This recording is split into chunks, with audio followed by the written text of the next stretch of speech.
네, 시장 피셜 오늘의 피셜 시간입니다. 앞서서 이야기 나눴던 위드금융의 정태근 팀장 그리고 현대경제연구원 최영호 고문과 이야기 이어가겠습니다. 두 분 인사 나누시죠? 네, 반갑습니다. 안녕하세요.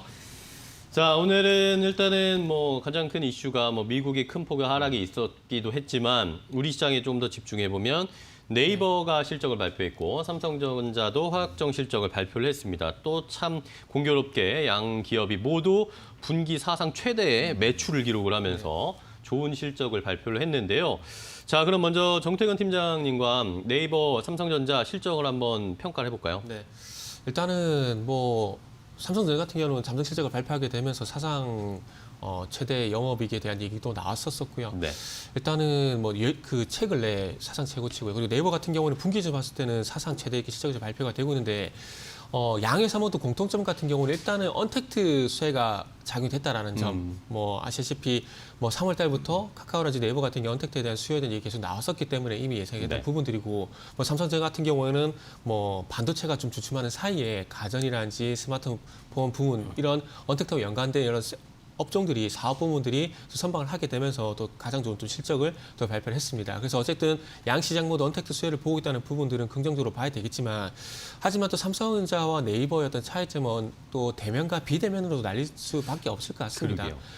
아시다시피 3월 달부터 그 코로나가 발생이 되게 되면서 언택트라든지 비대면에 대한 얘기가 나오게 되면서 주목을 받았던 업종은 당연히 인터넷, 카카오, 네이버였었기 때문에 다시 한번 팬데믹에 대한 얘기가 나오게 된다라면은 아무 소위 말하는 굴뚝산업이라 할 수 있는 삼성전자보다는 네이버 쪽으로 집중이 될 수밖에 없다라고 말씀드려야 될 것 같습니다. 하지만 동시에 아까도 말씀드렸지만은 네이버가 또 추세적으로 가느냐 그 문제는 좀 달리 봐야 되지 않을까라고 생각을 하고 있습니다.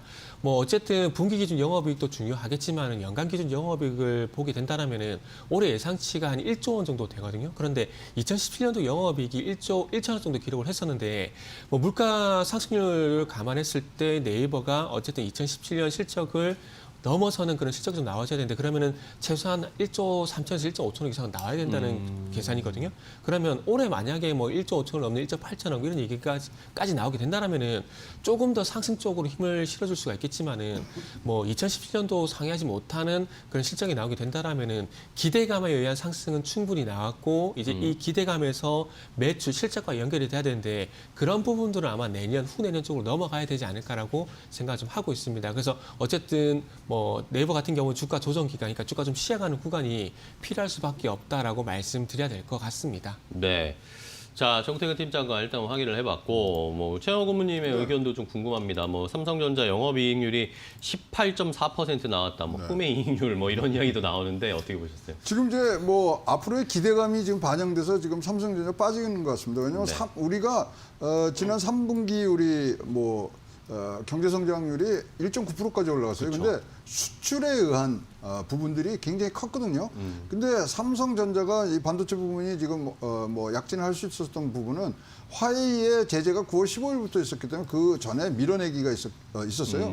그다음에 이제 팬데믹이 재확산되고 그러니까 각 나라가 봉쇄하기 시작합니다. 그러면 4분기는 조금 나빠지지 않겠냐는 지금 이런 우려감이 지금 방출이 되는 것 같고요. 네. 삼성전자가 앞으로 우상향한다는 것에 대해서는 굉장히 모든 사람들이 동의를 하지만 4분기 실적은 3분기보다 나쁠 것이다. 즉 피크아웃이 되는 거 아니냐. 최고치를 치고 이제는 4분기는 내려올 것인가 아니냐는 우려감이 기대되는 녹아져 있는 부분들이 분명히 있다고 보는데요.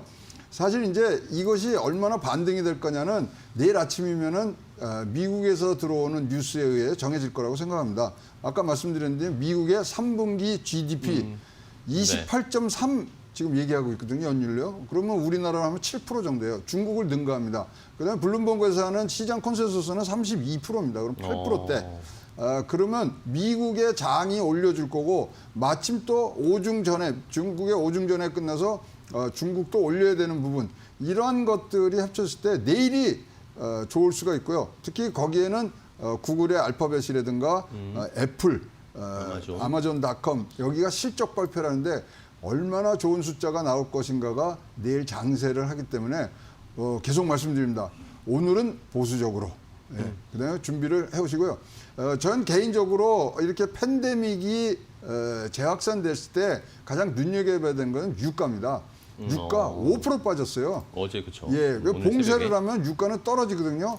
투자 기회라고 생각을 합니다. 네. 유가의 흐름까지 체크를 해주셔서 힌트를 주셨는데요.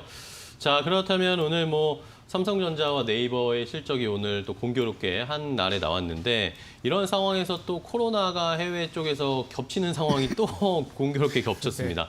뭔가 뭐 이렇게 맞아 떨어지면서 이야기가 나왔는데 자, 그렇다면 최근까지 우리가 이제 언택 관련 종목보다 경기 민감주 쪽으로 좀 관심을 갖자라는 그런 흐름이 있었는데 또 공교롭게 지금 타이밍이 코로나가 또 터졌습니다. 자, 이런 상황에서 그러면 어떤 쪽에 관심을 가져야 될지 아까 뭐 네이버 쪽이 조금 더 우세하다라고 말씀해 주셨지만 네이버뿐만 아니라 전체적인 BBIG나 아니면 경기 민감 이렇게 한번 비교를 해볼까요? 일단은 뭐 질문하신 거에 결론부터 말씀드리자면 저는 일단 계속 내수 관련 종목들에 좀 관심을 가졌으면 좋겠다라고 말씀을 좀 드려보고 싶습니다.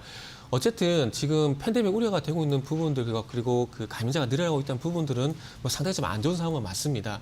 근데 제가 조그만 긍정적인 얘기를 좀 드리자면은 그 미국 CDC 질병통제연구소에서 예전에는 공기중 감염에 대해서는 좀 부정적으로 얘기를 했었다가 최근 와서는 공기중 감염이 될 수 있다라고 해서 마스크를 파우치 수정도 권장을 하고 있는 상황입니다. 근데 이 얘기만 듣게 되면은 상당히 좀 상황이 안 좋은 거예요. 그런데 한 가지 다행인 점이 뭐냐면 이 코로나가 알겠지만 mRNA 바이러스에서 계속 변이가 되잖아요. 근데 그 변이가 조금 긍정적인 부분이 치사율이 떨어지고 전염력이 좀 높아졌다고 합니다.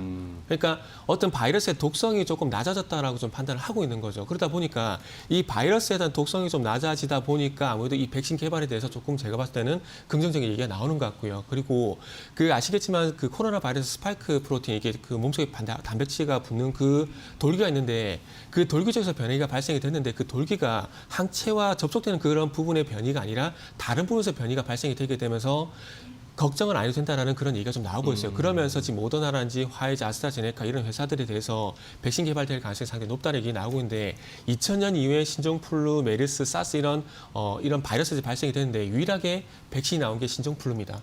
그래서 이 말씀 왜 드냐면은 물론 신종플루와 똑같은 현상은 아니지만 신종플루 정도만큼 조금 어쨌든 치사율은 많이 낮아졌다라는 거죠. 그렇기 때문에 백신이 개발될 가능성이 상당히 높다라고 지금 현재 판단하는 것 같아요. 저는 개인적으로 물론 화이자, 아스트라제네카 이런 회사들이 백신 개발도 백신 개발의 소식이 나오는 것도 긍정적이지만은 저는 결국에는 예전에 좀 제가 양아치라 그랬었는데 모더나를 봐야 될 것 같아요. 그러니까 모더나 같은 경우는 과거 10년 동안 연구 결과가 없고요. 계속 적자가 나고 있는 회사인데 그럼에도 불구하고 이 미국 정부가 이 회사에 대해서 투자를 한 이유가 딱 한 가지더라고요. 그 드럭 딜리버리 시스템이라 가지고 약물 진출 시스템인데 백신을 투여를 한다고 하더라도 이 백신이 바로 세포 속에 들어가진 않는데요. 그런데 이 백신이 몸속으로 들어갔을 때 세포 속으로 투입할 수 있는 그 시스템이 방금 말씀드린 드럭 딜리버리 시스템이라고 합니다. 근데 여기에 대한 특허가 모더나만 있다고 합니다. 그래서 백신이 개발된다고 하더라도 이 시스템에 대한 어떤 수혜가 있기 때문에 제가 봤을 때 모더나에서 긍정적인 얘기가 나오게 된다라면은 정말 진짜 희망적이라 좀 생각을 하고 있고요. 그래서 이 희망적인 부분들을 봤을 때 제가 봤을 때는 언택트에 대한 이 주가 상승 그리고 어떤 주도주 역할 이런 부분들은 아마 단기적으로 끝이 나고 그렇기 때문에 조금 희망적인 부분을 봤을 때 최근에 와서 뭐 유통이란지 이런 내수주가 좀 강세를 보이듯이 저는 유통이란지 이런 쪽으로 내수와 연관된 종목들 쪽으로 계속해서 저는 관심을 가져야 된다라고 생각을 하고 있습니다. 네. 자, 부모님도 아까 뭐 말씀해 주셨지만 치사율이 낮아지고 있다. 이걸 체크를 해 주셨잖아요. 그러다 보니까 뭐 예전에 3월 때 같이 팬데믹처럼 시장에 큰 충격을 주진 않을 것 같다라는 그런 의견들도 많은 것 같습니다. 일단은 한번 우리가 학습 효과가 있기 때문에 어떻게 대응하느냐에 대한 우리가 잘 알고 있고요. 네. 그러면 어차피 이제 경기 부양책들이 계속적으로 나온다는 기대감들 속에 이 부분은 수월하게 넘어갈 수 있는데요. 사실 지금 가장 지금 변동의 중심에는 대선이 있죠. 대선이 있고 사실 또 중국의 통계에 대해서도 우리가 잘 모르는데 지금 어쨌든 간에 이 정치적인 행사가 미국하고 중국하고 좀 같이 일어나고 있습니다. 오중전이나 대선. 그러면 사실 통계라든가 이런 실적 이런 것들은 뭐 진짜로 조금 손을 탈 수 있는 부분들이 있기 때문에 그 부분들을 하여튼 디스카운트를 잘 하셔서 들어오는 그러나 오늘 다시 정리를 들으면 2,300이 무너지는지 안 무너지는지 보셔야 돼요. 그래서 대장주들이 얼마나 지켜주는가를 보시고 그다음에 내일 나오는 것들에 대해서 반응을 하시는 조금 보수적인 부분들로 가시는 것이 어떻겠냐 생각이 되고요. 미국의 경제 성장률 지금 시장 컨센서스보다 더 높게 나올 수도 있습니다. 그런 부분들에 미국 시장이 어떻게 반응을 했느냐 내일 아침에 기대가 됩니다. 네.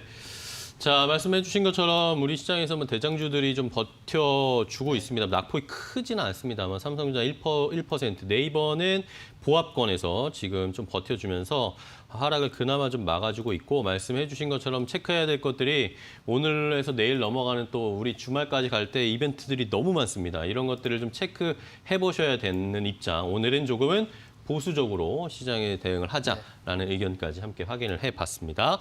자, 위드금융의 정태근 팀장 그리고 현대경제연구원 최영호 고문 두 분과 이야기 나눴습니다. 오늘 말씀 고맙습니다. 다음 주에 뵐게요.